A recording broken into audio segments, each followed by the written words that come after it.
This episode of Brains on Games, we're going to talk to a game designer about the Brains on Games Invitational Game Day.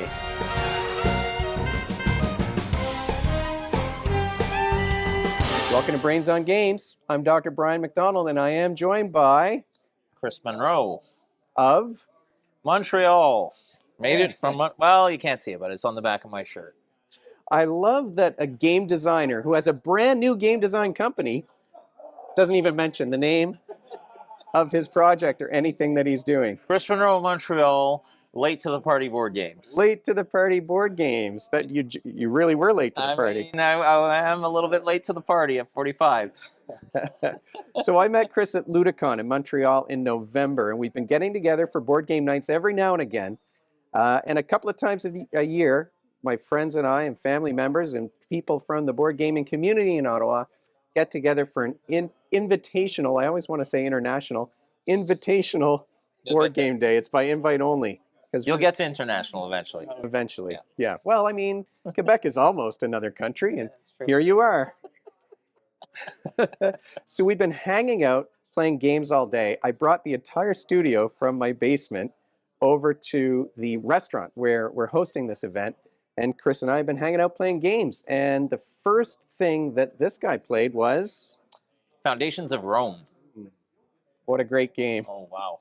I love Foundations of Rome. My buddy says, oh, it's overproduced. But, I mean, the pieces are beautiful. It's a gorgeous game.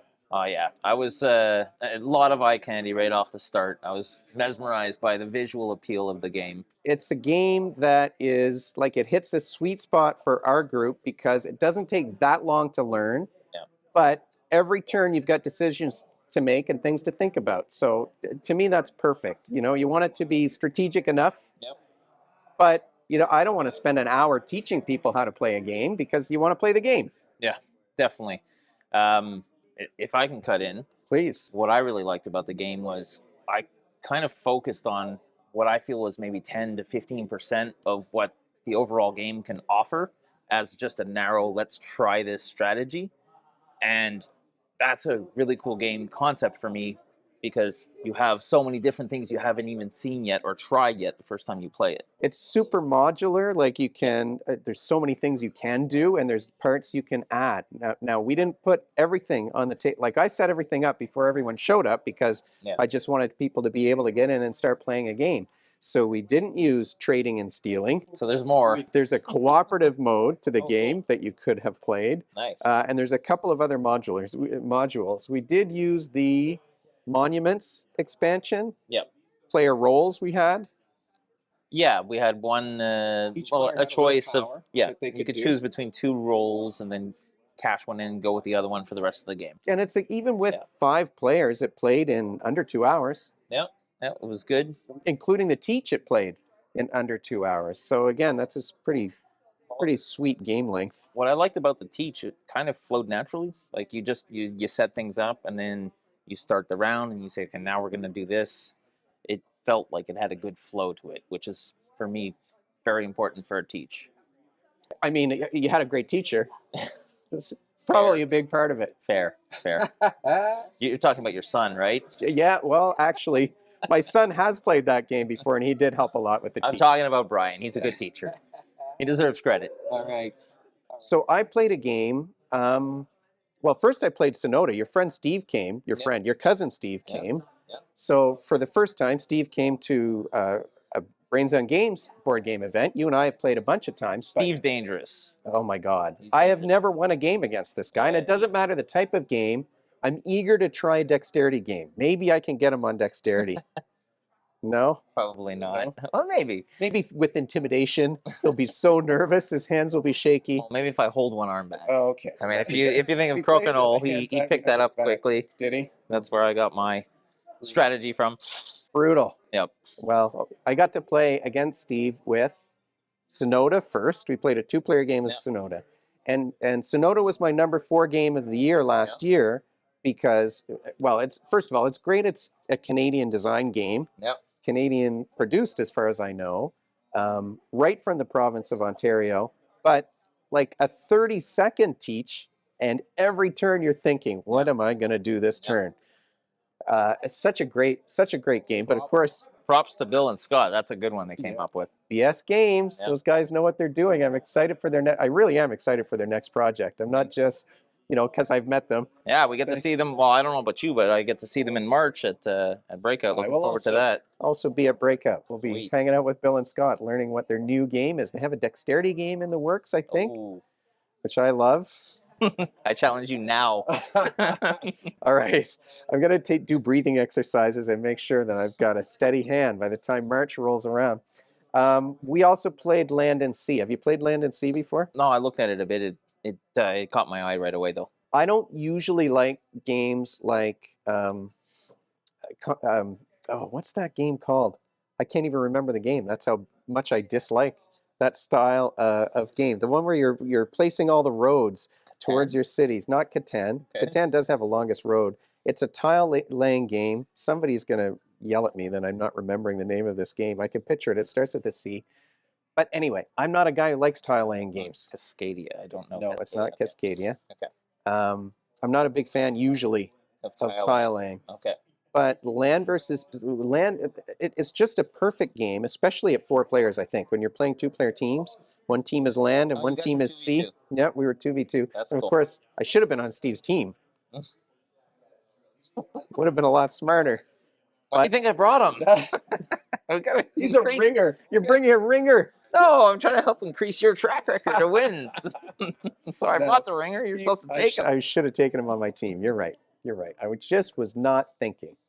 It's just a game where you're laying. The Land players are trying to enclose islands with their tiles, and the Sea players are trying to enclose lakes with their tiles. Okay. And then you're just counting up points. Modular again, where you can add rules with mountain ranges and longer mountain ranges, earn you extra points, and coral reefs for the Sea players. Right.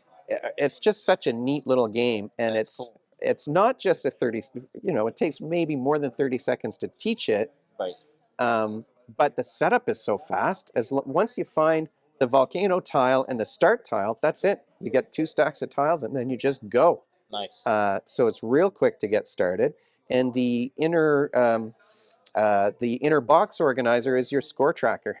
Oh, so wow. Just put a couple of tokens on there, and away you go. Hard. Yeah, that's a brilliant. I'm gonna have to keep that one in mind. It's a fantastic design, and like I said, it's not the type of game I normally like, but because it's quick to learn and teach and super quick to set up, and simple enough, even for someone who wants a very simple game. Perfect.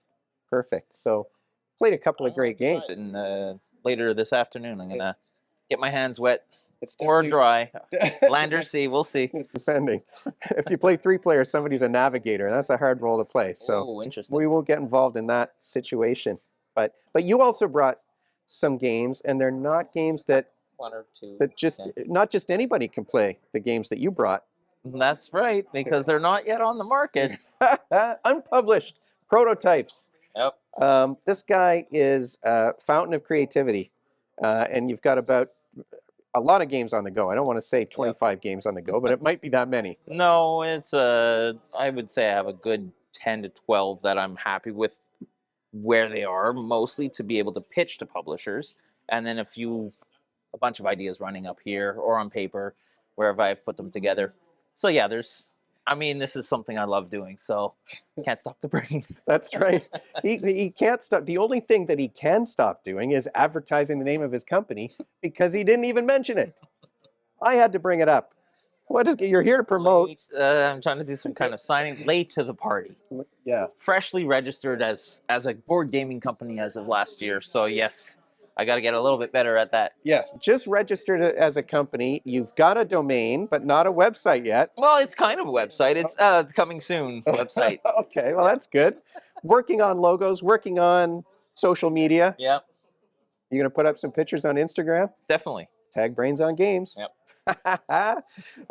So you've set up a game on the table. Do you want to just talk a little tiny bit? I don't want anyone to steal your ideas before they're published. But you guys are not going to steal my ideas. So I built a wine-themed game. I mean, there's plenty of wine-themed games out there, but I'm not sure how many sommelier-themed, wine-themed games there are out there. So my game is called Uncorked. Not published yet, so unofficial name, but everybody likes the name so far. And catching some good vibes from people's feedback. So I think that there's some potential for anybody out there watching to enjoy this game down the road. It's a modular game.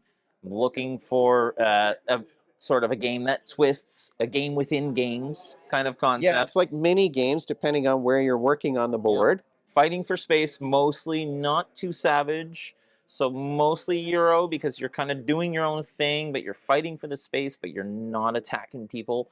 There's a small ability to do something in one of those mini games, but it's costly, so it's not that interesting, maybe, unless you're a really savage group like my Savage Six, my buddies at home. With savage players. Oh yeah, it got pretty ugly last time. Props to you guys. Yes, and so you've got a 3D printer, access to a 3D printer, so you've got neat little components, even though it's just a prototype, and your woodworking skills have come in handy. Well, shout out to my dad, but yeah. And I certainly was not expecting when I saw that prototype that he had carefully drawn out all the, by hand, you weren't on a computer, there's no AI involved, it's only I. And, I'm looking at it thinking, gosh, I think I probably would have tried to draw that on an iPad so that I could reprint it if anything I wanted to change something. But no. Right. No, Chris does nothing the easy way. There are no shortcuts except in Nutstash, one of his other games that we played in the fall. Yeah, that's true. There is a shortcut in that one. There's one shortcut in that game. Oh my gosh. Anyway, okay, Chris. Yes. If somebody wanted to ask you questions about the games you're designing or offer you a publishing contract, how would they get in touch with you? The best thing would be start with my email. I mean, chrismmunro@gmail.com is a pretty easy way to get in touch with me. That's chrismmunro@gmail.com, M-U-N-R-O. I don't know if you're going to tag a line to that, but I can add it to the lower third somewhere around here. Perfect. We'll fix it in post, as we always say. That would be much obliged. And if you have any questions, or if you want me to send a message to this guy because you forgot the M in M. Munro, you can, of course, leave a comment in the comment section below the video. You can email me at brian@brainsongames.ca. Brainsongames.ca is the website that's actually operational. That's where future episodes will go, and the previous ones are up there already. Brains on Games is the X handle in the Blue Sky feed, the Instagram page, and the Facebook page. So we're all over the place. And if you enjoyed this video and you wanted to learn more about Late to the Party games, you can head on over to YouTube and click that subscribe button. Thanks for joining us, and hopefully we'll see you next time.